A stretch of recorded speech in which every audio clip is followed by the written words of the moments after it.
welcome back or welcome to my channel. My name is Lauren and I make videos a couple of times a week about books and fandomy things. So today I have a book haul. These are books that I've gotten over the last couple of months.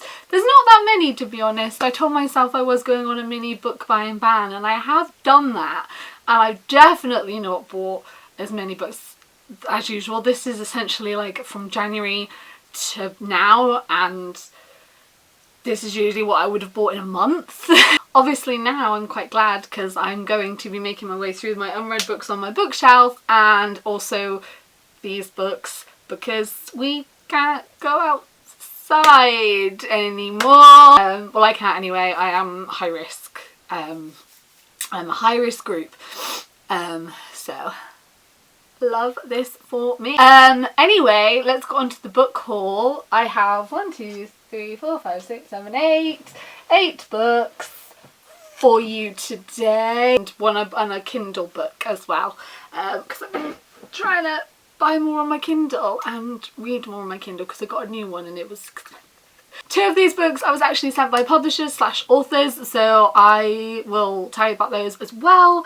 I think I might start with those actually. The first one being Wilder Girls by Rory Power. I was sent this book by My Kind of Book. I took part in their blog tour involving Wilder Girls, which I will link my post of down below. I actually got to interview Rory Power, which was really exciting. And this is a LGBTQ+ novel, which obviously, as you guys know, I am here for gay books, and it's actually a female romance, which there's more representation coming out now, but I'm really excited to see more female relationships as well, because there was a big surge of male relationships, which obviously there still does need to be more of, but it's good to see female relationships as well. This focuses on Hetty, and Hetty goes to the Raxter School for Girls, and it's been 18 months since the tox hit and they've been in quarantine. The tox being a strange disease that they don't really know about, which is causing the girls to mutate and in some circumstances die. So they're under quarantine so that the tox does not spread, and the government send them supplies. And I mean, it sounds very familiar, doesn't it, right now? Funny that. And then Hetty's best friend actually goes missing, and Hetty starts to realise there's a lot more to what's going on than she originally thought. So it's her trying to find her best friend and everything from there. I gave this book 3.5 out of 5 stars. Like I said, my whole blog post and interview with Rory Power will be in the description down below, and thank you so much, My Kind of Book, for sending me a copy of Wilder Girls. The second book I was sent was actually by the author, and that is The Existence of Amy by Lana Grace River. Lana actually contacted me about her book and asked me if I would like to receive a copy and read it. I haven't got around to it yet, but it is on my to read list for this week, and then I will have a blog post review up of it or a video review up of it. I'm not sure what I'm going to do yet. And this focuses on Amy, who has OCD, and it's how her life is being controlled by that and everything that she's going through. By just looking at her, you think she led a perfectly normal life, but that life is actually completely different to the life that her brain lets her lead, and it focuses on the struggle of mental health and dealing with that and how it impacts life and how it impacts your brain.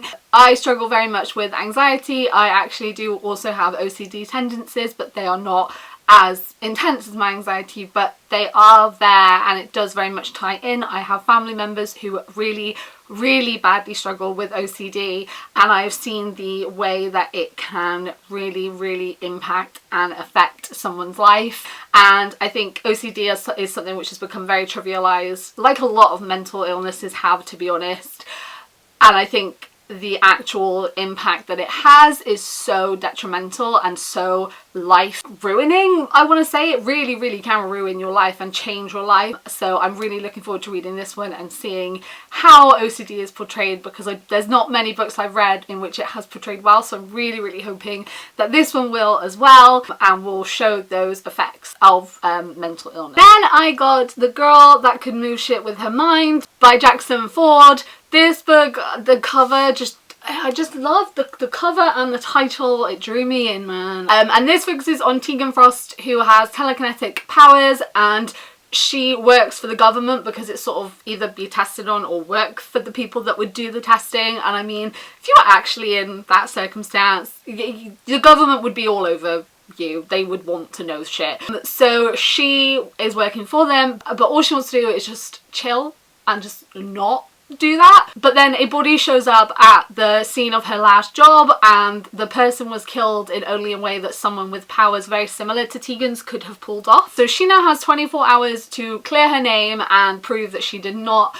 kill them, and it's everything from there. I'm really excited to start this book. I get like Stranger Thingsy vibes from it, which is why I picked it up, and obviously the title is a very interesting one and I love it very much. I'm very much looking forward to starting it. I've been reading a lot more adult fantasy books recently and adult sci-fi and just adult books in general, so I think this one is right up my street and I'm really looking forward to starting. Then I have Queenie by Candice Carty-Williams, and I don't know masses about this book, only that every single human that I know, or like 99.9% of humans that I know, have told me to read it. I have just been told to read this book and that this book is amazing. I trust the judgment of my friends who have told me how wonderful this book is. All I know is it's about a woman called Queenie. She is a journalist, and it's sort of her life and about friendship and race and life and love and family and just everything involving those things and dealing with those and kind of the journey of learning about all of those things. And I think it's really good to see things like that being explored even in adulthood. Recently I have been reading a lot more adult books, like I just said, but I think it's really important that in those books where we have characters that are adults, that are adult books, those adults don't have it all together, because I am an adult. I have been an adult for how many years? I'm 25 next month. I've been an adult for 7 years. I still don't have a fucking clue, and I'm 5 years away from 30, and I could not tell you what is going on with my life. Like, literally don't know. And I just think that's not, you sort of read YA books and then everything goes right at the end, and then you sort of think, okay, adulthood. And I think, yes, when you're a teenager, oh my god, when I was a teenager, did I not know anything and struggled with so many things to deal with those things and accept myself and deal with so many aspects of my life. But oh my god, am I still dealing with as much stuff now I'm an adult and still trying to deal with loads of crap. So I think it's really important to have books that are adult books for adults to read and be like, okay, I relate to this because I don't know what I'm doing. Obviously it focuses a lot on race as well, which I am not a person of colour. I cannot relate to those struggles. I will never even begin to imagine that I understand the struggles that people of colour face for literally the colour of their skin. People are so disgusting and gross that they will single someone out and just be absolute twats to people because of the colour of their skin. It is ridiculous and it makes me angry, but I do think it's also important to read those stories and understand and really realise the struggles that people have, and then step up and share those stories. So yeah, I'm really excited to read Queenie and finally see if it lives up to all the hype that so many people I know have been telling me how wonderful it is. And I'm excited to experience that with my own eyes. I'm very excited. This copy though, I have an excuse. So I ordered this, which looks exactly the same as so many of my other copies, from Benjamin Hilary Sands' website, and he signed it. It says, "For Lauren, with my great affection." Oh! This is, for those that may be new here and have never heard me talk about this book before, this is my all-time favourite book in the whole entire world ever. Ever. And it's set in the 1980s in El Paso in Texas, and it focuses on 15-year-old Aristotle Mendoza, and one summer's day he goes to the pool but Ari can't swim, and at the pool he meets Dante Quintana, and Dante can swim and Dante offers to teach Ari how to swim. They get a bit of a laugh at the fact that they're called Aristotle and Dante, and it is their friendship, their relationship, family, heritage, race, where they're from, teenagers growing up, accepting yourself, discovering yourself, exploring everything. And I read this book when I was a couple months after I turned 19. Ari is like 17 by the end of the book. The way that he struggled with himself, his internalization of things, and how he deals with so many things.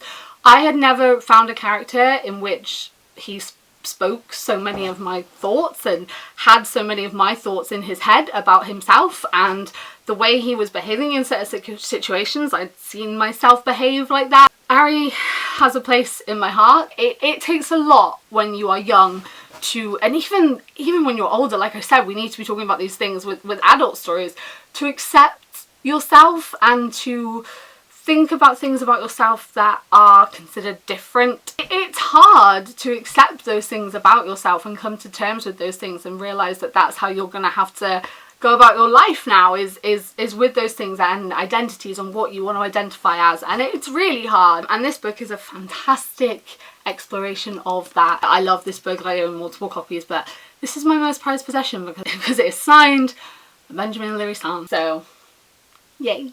Then we have Frankenstein by Jeanette Winterson, and again this is another one that I don't know too much about. I don't know like massively too much about it. I know that it is set when kind of Brexit, remember Brexit? Do you remember when Brexit was like the biggest of our worries and now we're literally all in quarantine? And it focuses on Rye, who is a young transgender doctor, and Rye is falling in love. So the person that they are falling in love with is an AI specialist, Professor Victor Stein, and this kind of ranges from 1816, when actual Frankenstein by Mary Shelley was out, to now in a cryonics facility in Arizona where people have been frozen and preserved to be brought back, and it's sort of an exploration of how close to a future that we are and everything with that. Like I said, this is another one I have heard nothing but good things about. I am really excited to read it. I am buzzed because I am so interested in cryonics. I have a Bachelor's of Science and a Master of Science, and I did psychology, but it was specialised psychology, so it looked at various areas and specific areas, and we did a lot of neuroscience, which was without a doubt my favourite topic in my undergrad and in my Masters. We looked at different areas of the brain, we studied different parts of the brain, we actually had brains to look at, like actual humans been donated for science. I got very interested in cryogenic freezing and what happens to the brain and the state the brain has to be in order to do it, and the different temperatures and everything, and I've got this weird interest in it all, and I follow lots of cases and lots of scientific things. I find it very interesting.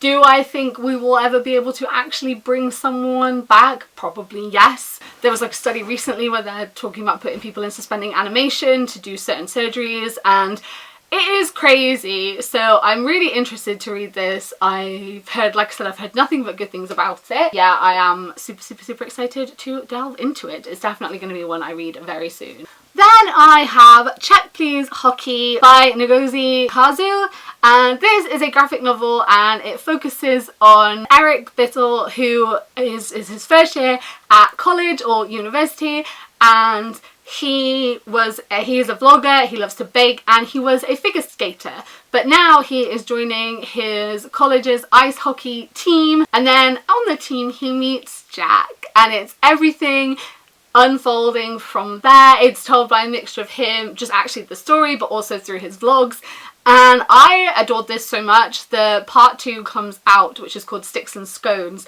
comes out at the start of April, so I'm absolutely buzzing for part 2. I adored this graphic novel so much, and oh my god, I'm so excited for the second one. Then finally, for the physical books, we have Chain of Gold by Cassandra Clare. This is the next book in the Shadowhunter Chronicles. It's the first book of the Last Hours series, which is a follow-on from The Infernal Devices, but also a prequel to the Mortal Instruments, and then also the Dark Artifices, and it's just in the massive world of Shadowhunters. This is the most recent book. It's my favourite Cassandra Clare book, for those Shadowhunter fans out there that might not have read Chain of Gold yet. It is my absolute favourite Cassandra Clare book.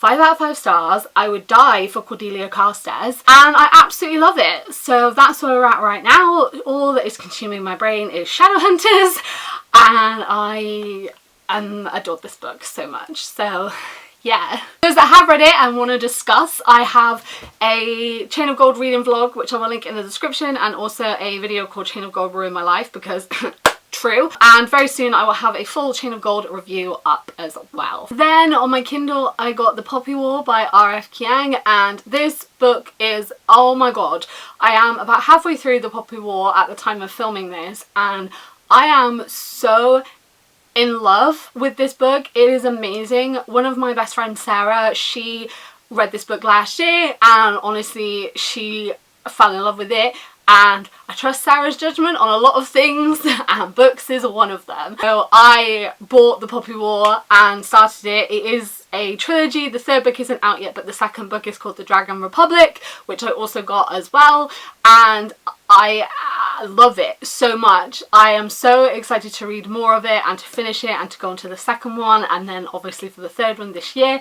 Sarah told me that The Dragon Republic is absolutely incredible. This series focuses on Rin, who aces the Keiju, which is a test to see the most gifted academics throughout the empire. She aces it. No one expected her to do that. Everyone couldn't believe that she did it without cheating, and she ends up going to one of the most prestigious schools, Singard, because she has darker skin and is a peasant girl from the south of the empire. She is immediately just, her classmates are just not great, and they immediately sort of single her out and make her seem like she can't be there. So she works so freaking hard and realizes that she possesses this power, which is this really sort of kind of like aptitude for this almost, people would say it was mythical art of shamanism, and she ends up sort of pledging law for her second year, and it's everything from there. Like I said, this book is absolutely incredible. I am so excited to read more. Every time I've started an Infernal Devices reread, which is bad on my part because I need to be reading books that I haven't read yet, but blame Chain of Gold and Cassandra Clare for that. But I am loving The Poppy War so